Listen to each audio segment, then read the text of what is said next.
ขอต้อนรับทุกท่านเข้าสู่ HJ สารพัดสร้าง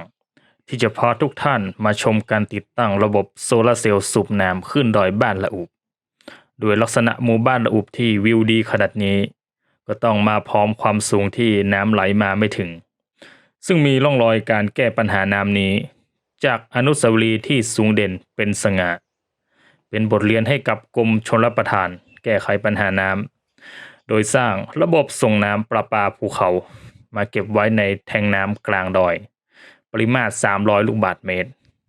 แล้วใช้ปั๊มไฟฟ้าสูบน้ำขึ้นมาพักในถังบนดอย100ลูกบาศก์เมตรแล้วส่งให้ชาวบ้านใช้แต่ก็ไม่เพียงพอสำหรับ200ครัวเรือนจึงมีการมาติดตั้งปั๊มน้ำโซลาร์เซลล์ขนาดท่อนิ้วครึ่ง5กิโลวัตต์แต่ก็ยังไม่พออยู่ดีและยังมีน้ำล้นจากถังเก็บน้ำกลางดอยทิ้งโดยเปล่าประโยชน์ทางชาวบ้านละอุจึงทำการวิศวกรรมย้อนกลับ backward engineering ระบบโซลาร์เซลล์ชุดเดิมเพื่อดำเนินการเพิ่มปั๊มอีก1ชุดโดยการร่วมไม้ร่วมมือของชาวบ้านขุดวางท่อน้ำท่อสายไฟเชื่อมโครงสร้างติดตั้งแผงโซลาร์เซลล์ในวันนี้ดาวิด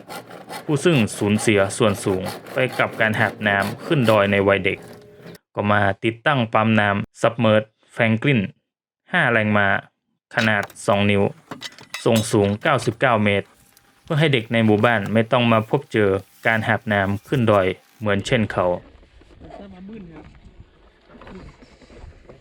รวมถึงลูเบนที่มาเข้าหัวสาย MC4 แผงโซลาร์เซลล์ Suntech โมโน40โวลต์400วัตต์16แผง720โวลต์ลอย 6.4 กิโลวัตต์ที่อยากเห็นเด็กรุ่นใหม่มีน้ำใช้สบายไม่ต้องมาหาบน้ำดังเช่นตนในอดีตระบบนี้ขับเคลื่อนโดยอินเวอร์เตอร์ Novamp ND1 3 เฟสย่านรับไฟ480ถึง900โวลต์ DC